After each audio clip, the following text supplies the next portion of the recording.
Bonjour Boris. Coucou Victor. Alors, je pense que tu as dû voir, mais on a reçu pas mal de demandes sur notre avis concernant la consommation de sel. Sujet chaud. Et c'est vrai qu'il semble parfois un peu compliqué d'avoir les idées claires sur le sujet. On voit souvent chez les personnes âgées ou chez les insuffisants cardiaques des régimes sans sel mis en place par le médecin. Et on entend aussi parfois des remarques sur des consommations de sel trop importantes. Dans la population générale, je parle. Alors aujourd'hui, on va essayer d'avoir les idées claires sur les bienfaits et les méfaits du sel. Et on ne rentrera pas bien sûr dans les régimes mis en place médicalement concernant des affections qui relèvent de la spécialité. Alors tout d'abord, est-ce que tu peux nous expliquer ce qu'on appelle le sel? Alors pour nous ici le sel c'est le sel de table, c'est le sel alimentaire. Parce qu'en fait on appelle sel tout un tas de composés qui souvent en chimie organique sont liés, ou en chimie minérale parfois, sont liés, ou sont le produit d'une réaction d'un acide avec une base. Et voilà, donc de la même façon on a du sel pour déneiger, mais qui n'est pas du tout propre à la consommation. Donc pour nous ici c'est le sel de table. Le sel de table c'est du chlorure de sodium, donc du sodium qui donne ce goût salé précisément, et du chlorure, c'est-à-dire en gros du chlore. Voilà. Et d'où provient ce sel?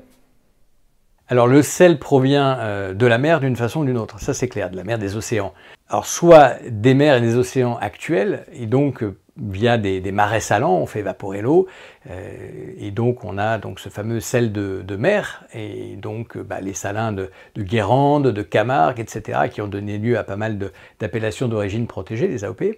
Mais on a aussi du sel de terre, entre guillemets, c'est-à-dire des gisements de sel, de chlorure de sodium, qui ont été déposés il y a très longtemps par des mers ou des océans, et lors de mouvements géologiques, eh bien, ces gisements ont été emprisonnés, puis mis à nu, ou en tout cas cherchés par l'homme.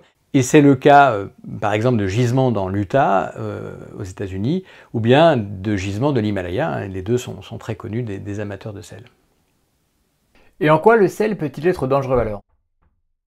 Le sel a un pouvoir osmotique, c'est-à-dire qu'il attire l'eau. En réalité, c'est le sodium en réalité qu'il contient, et pas tant le chlore, qui va attirer l'eau. Et donc c'est ce qu'on appelle un pouvoir osmotique. Si l'on prend le cas d'une insuffisance cardiaque sévère, c'est une condition où le muscle cardiaque n'arrive plus à se contracter correctement, il est devenu très faible pour différentes raisons, et donc à un moment donné, s'il ne pompe pas suffisamment, eh bien le débit du sang n'est plus assuré, et donc le sang s'accumule en amont, et notamment ça peut entraîner un œdème du poumon et donc une asphyxie. Sans rentrer dans les détails, c'est une situation qui est dangereuse lorsque l'insuffisance cardiaque est sévère. C'est une situation très grave. Et donc, pour essayer de faciliter le travail du cœur, on va diminuer le volume total de sang. Alors, on ne va pas enlever des globules rouges, mais on va diminuer le volume d'eau, parce que le sang est composé en grande partie d'eau, bien sûr. Et chez cet insuffisant cardiaque, qui suit normalement justement un régime sans sel, si on apporte du sel, le sel va attirer de l'eau, faire augmenter le volume de sang pendant quelques minutes seulement, mais ça suffit à, entre guillemets, ce qu'on appelle désamorcer la pompe cardiaque, ou en tout cas à submerger complètement ou encore plus ce pauvre cœur très fatigué. Et donc là, à ce moment-là, il y a un risque vital. Donc en conclusion, le sel, par son pouvoir osmotique, et uniquement, peut être extrêmement dangereux dans cette situation précise d'insuffisance cardiaque sévère. Ok, donc là on a vu le danger. Est-ce que tu peux nous dire quelles idées reçues on a sur le sel? Alors là, c'est une question vache parce qu'il y en a plein. Mais on va dire qu'il y en a deux principales. D'une part, du côté de la tension, qu'on devrait appeler la pression artérielle, donc la pression qu'il y a au niveau de mes artères. Et deuxièmement, au niveau cancérigène. C'est les deux les plus fréquemment évoqués. Au niveau de la pression des artères, donc la tension, notre fameuse tension, on pense que ça va créer une hypertension artérielle. Alors ça, c'est complètement faux. C'est complètement faux pour plusieurs raisons. En fait, lorsqu'on absorbe du sel et donc de l'eau, on a vu que par pouvoir osmotique, justement, l'eau suit le sel, suit le sodium, eh bien, j'augmente mon volume sanguin, donc effectivement, j'augmente ma pression artérielle pendant quelques minutes. Cela dit, le moindre stress qui va arriver dans ma vie de tous les jours, hop, j'ai une augmentation de ma pression artérielle, et on sait que la pression artérielle varie en permanence. Bref, j'ai un organe qui est chargé justement d'adapter l'hydratation, la pression, etc., notamment le rein, qui va éliminer du sel dans les urines et donc de l'eau aussi, et qui va tout de suite diminuer la pression artérielle. Donc La pression artérielle augmente de façon extrêmement fugace. Ça dure quelques minutes. Alors on a vu que dans l'insuffisance cardiaque, même quelques minutes, c'est gravissime, mais chez quelqu'un, même d'hypertendu, c'est pas ça qui va majorer sa pression sur les 24 heures. Pas du tout. Ça, ce serait une mauvaise compréhension de la physiologie.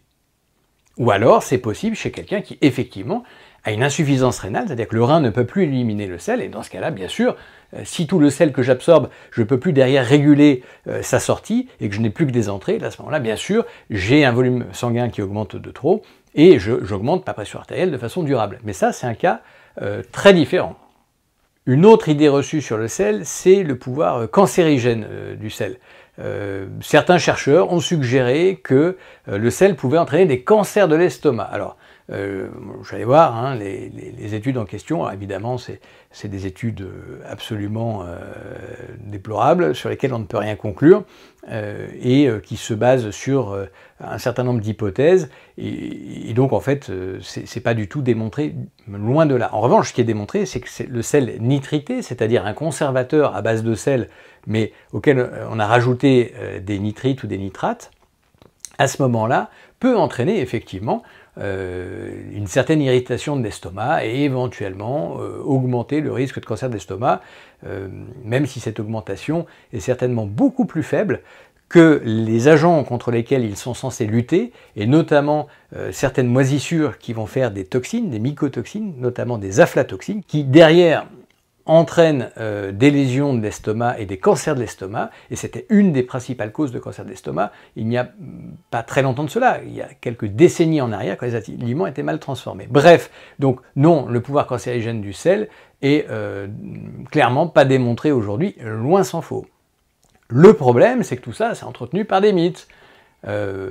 Manger moins sucré, manger moins salé, etc. Donc on mélange tout. Alors que manger moins sucré, c'est extrêmement important, comme on le voit régulièrement. Par contre, manger moins salé, ça n'a rien à voir. On assimile tout, ça n'a pas de sens.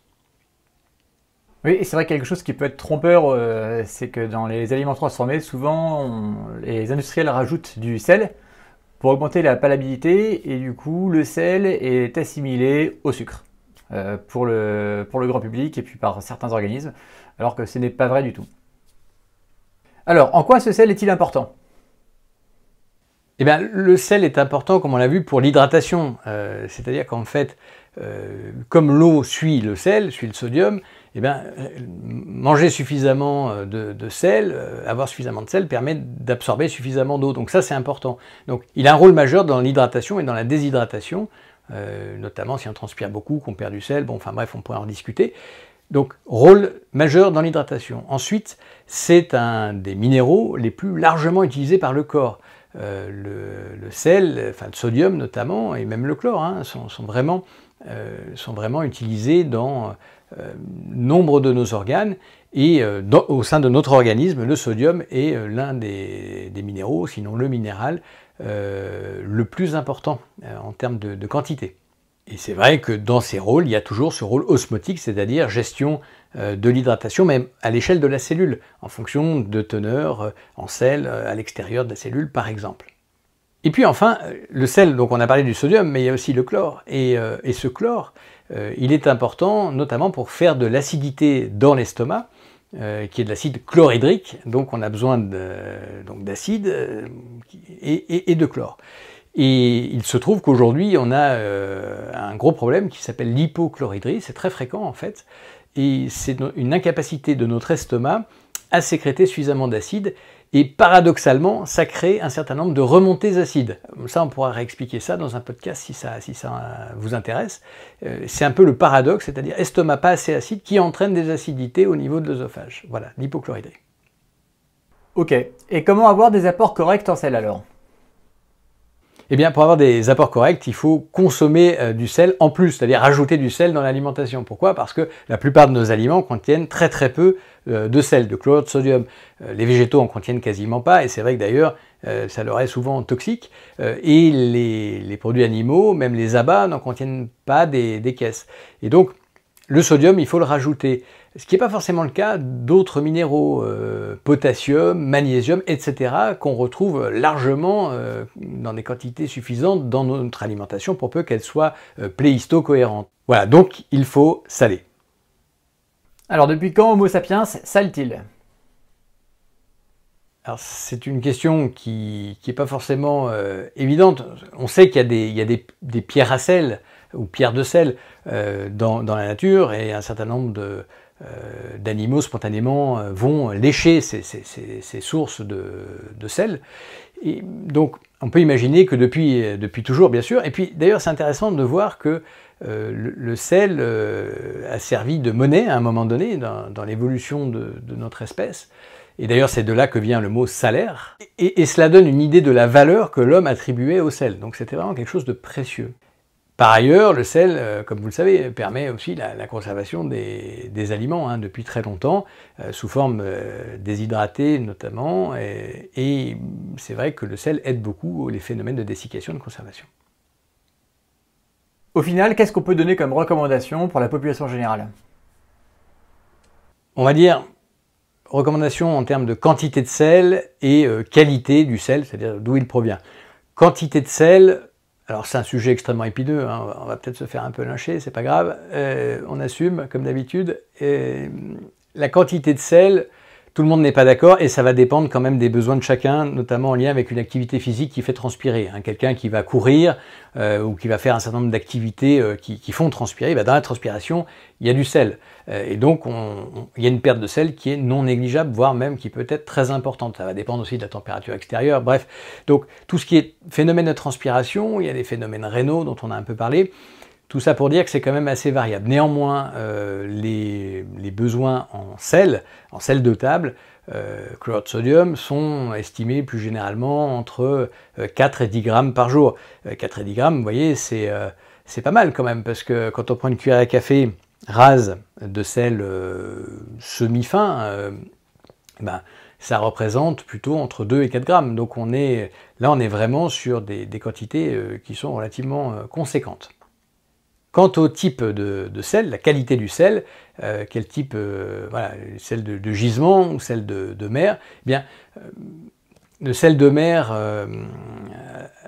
avait une bonne réputation jusqu'à ce qu'on se rende compte qu'il y a pas mal de polluants dedans en fait. Alors des polluants, des rejets de l'industrie, mais ces polluants peuvent être aussi pas seulement des métaux lourds, mais également des microplastiques. Et ça, c'est un énorme problème. D'ailleurs, on avait fait une newsletter assez détaillée qui s'intitulait « Mangez-vous de la fleur de plastique ?»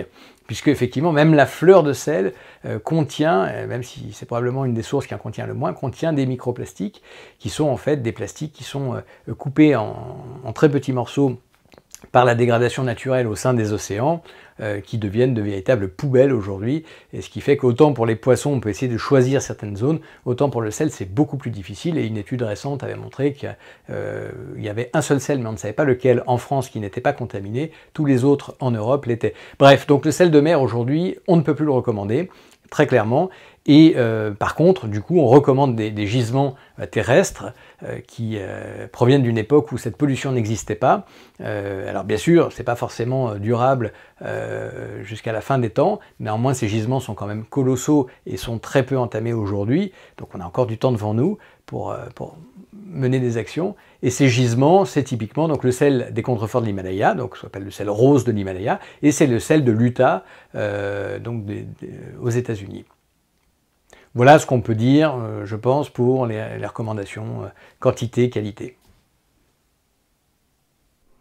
Merci pour toutes tes réponses. Alors moi, je pourrais ajouter que l'organisme, via l'appétence pour le sel, la soif et la diurèse, qui est en fait la production d'urine, est très efficace pour réguler les stocks en sodium de l'organisme. Et en théorie, la consommation de sel ne devrait pas être une préoccupation au quotidien, parce que l'organisme gère assez bien les apports chez la personne en bonne santé.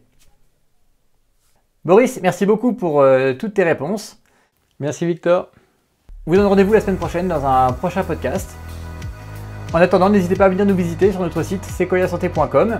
Vous pourrez vous y abonner à notre newsletter et y télécharger un e-book que nous avons co-rédigé avec Boris sur les thématiques de Sequoia Santé.